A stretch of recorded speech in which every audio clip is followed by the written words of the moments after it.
As the world around us moves with ever-increasing velocity, it's easy to lose sight of the target. But velocity isn't just about speed. The Navy SEALs have a saying, slow is smooth, and smooth is fast. This idea is the essence of velocity. Slow is smooth is about staying focused. It's about being patient and deliberate, planning each move. Slow is smooth is staying relaxed. No matter how chaotic your surroundings are, you stay locked on your goal. Smooth as fast is being efficient with every move. It's being relentless, never getting tired. Smooth as fast is about outpacing your opponent. What drives our velocity? Our patience. Our patients are the ultimate motivation. Their stories drive us to succeed.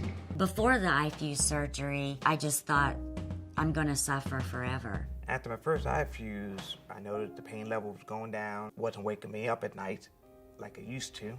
I was thinking, wow, this is really starting to make a difference here. I am happier. I just learned that I can get down and garden again, and I am really enjoying life so much more than I was before. And I knew immediately after the surgery I was much better and that I did not feel the old original pain for the first time in 22 years. Because of our patience, we are unwavering in our goal. We are more determined than ever to increase our velocity and crush the competition. Deliberate, Focused, tireless, relaxed. Locked in. Stealth. Swiftness. Velocity.